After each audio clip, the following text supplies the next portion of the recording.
Welcome everyone, thanks for joining me. It's the grand opening to 5 Minute Social Worker, where we find the humour in the humanity, comedy in the chaos of a noble profession. I'm your host Matt, ready to guide you through the treacherous yet sometimes amusing world of social work with the finesse of a stand-up comedian walking a tightrope.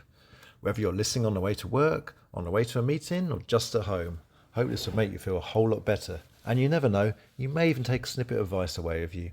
So today, we're going to unravel the enigma wrapped in a mystery commonly known as active listening, or as I prefer to call it, how to hear without your ears.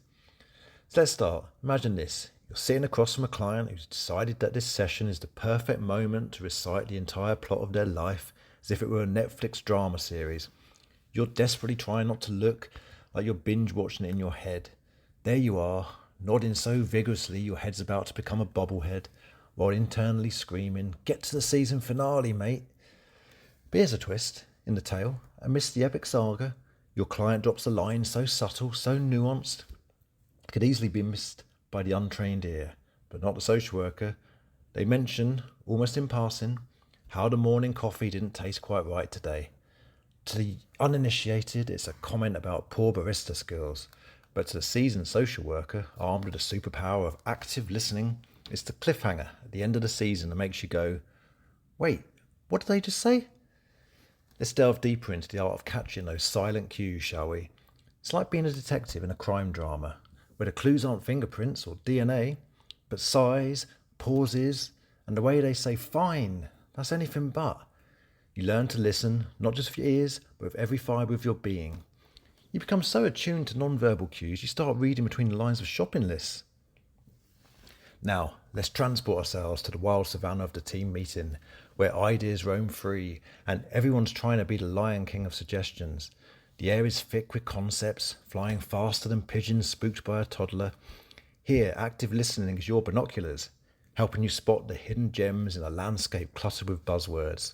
Ah, I see what you're suggesting, John. So, streamlining the intake process is really about making it less like a trip to the post office on a Monday morning and more like a nice stroll in the park?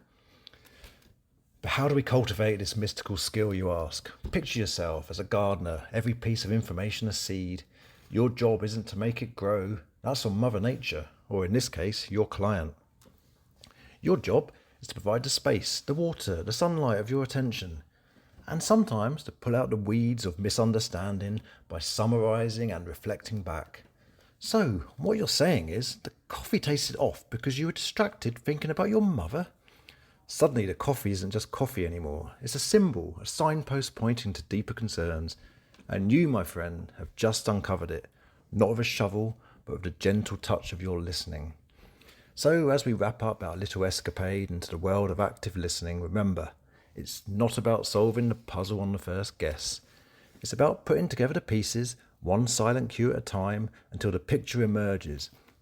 And sometimes it's about laughing together at the absurdity of it all, finding joy in the journey, and remembering that the heart of social work is human connection. And what better way to connect than by truly listening, truly hearing, and occasionally sharing a chuckle over the mysteries of the human experience? Anyway, thanks for listening, and take care till next time.